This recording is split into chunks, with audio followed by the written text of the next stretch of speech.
ಇದು ಮೊದಲೇ ಫಸ್ಟ್ ದಿವಸ ಮಾಡಿದ್ದು. ಈಗ ನೋಡಿ ನಿಮ್ಮದು ಇದಕ್ಕೆ ಇಲ್ಲಿ ಮುಂಚೆ 2 ಕೊಟ್ಟಿದ್ದೀವಿ, ಅದು ರಿಪೋರ್ಟ್ ಏನು ಗೊತ್ತಿಲ್ಲ. ಅದೇ ಇದರಲ್ಲಿ ವೀರ್ಯಾಣು ಕೌಂಟ್ ಅಂತ ಕಮ್ಮಿ ಇದೆ. ಕಮ್ಮಿ ವೀರ್ಯಾಣು ಕೌಂಟಿಗೆ ಆಲಿಗೋಸ್ಪರ್ಮಿಯಾ ಅಂತ ಹೇಳ್ತೀವಿ ನಾವು. ಆಲಿಗೋಸ್ಪರ್ಮಿಯಾ ಅಂದರೆ ವೀರ್ಯಾಣುವಿನ ಕೊರತೆ.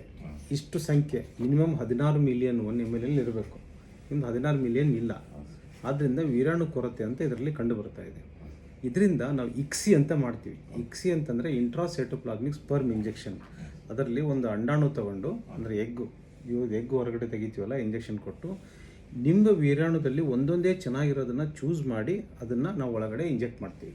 ಇದರ ಉದ್ದೇಶ ಏನಂದರೆ ಒಂದೊಂದೇ ವೀರ್ಯಾಣುಗಳು ತಾವೇ ಅಷ್ಟೊಂದು ಶಕ್ತಿ ಮತ್ತು ನಂಬರ್ ಇರೋದಿಲ್ಲ ಎಗ್ಗೋರಿಗೆ ಹೋಗೋಕ್ಕೆ.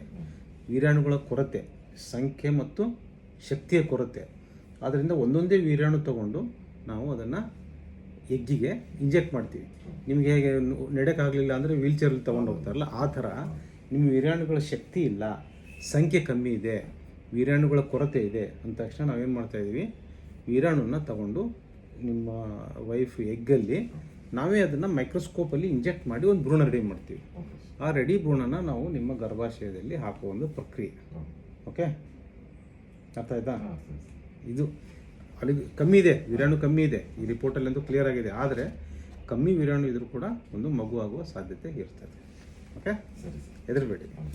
ಅದಕ್ಕೋಸ್ಕರ